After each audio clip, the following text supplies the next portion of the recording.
Okay. Ano ang natutunan ng Ajusnib today? Siguro yung kahit gaano ka kabuti sa isang tao, kapag nag-no ka sa kanila, wawala lahat ng pinakita mong kabutihan. Example. Dinis sa akin, may mga neighbor ako, kapitbahay ko. Lagi ako nag-yes sa kanila, "Hey Ben, can I get a ride?" I was like, "Yeah, sure, why not?" Ako pa mismo nakatok. Tapos binibili ko pa ng grocery. Gayon ako eh. Kumbaga ako'y mabigay.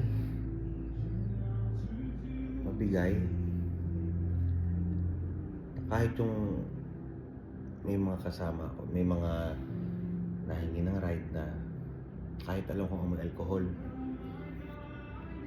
"Hey Ben, can I get a ride to the store?" I was like, "Yeah, sure." Tapos pagka yung nalabas, aba, ang dalay alcohol. So I was like, I'm not even helping you guys, I'm crippling you. Hindi ko tinutulungan. Ini-enable ko. Tapos ako nafe-feel bad ako every time na ginagawa ko.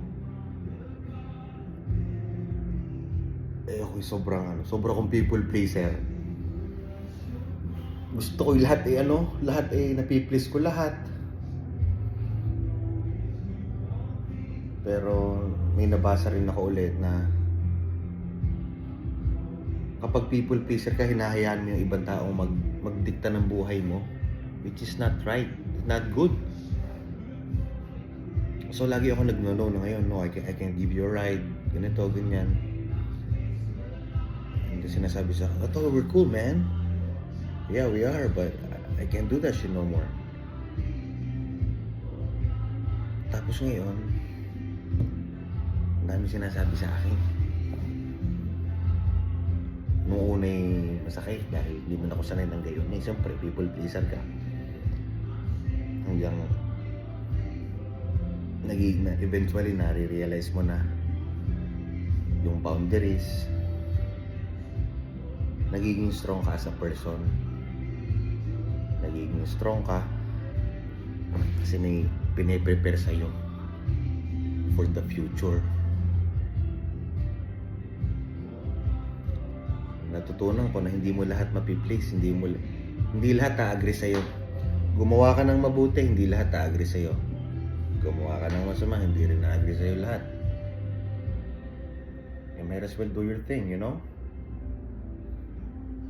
Yun lang. Sana kahit pa paano din natututunan din. Kung wala naman, magpo-post pa rin ako. Dahil sa tingin ko, matagal ko nitong gustong gawin, kaya lang natatakot ako, meron ako feel, hindi ako sa camera, hindi ako maano sa camera, ganito, ganyan. Hanggang sa, I was like, fuck it, man.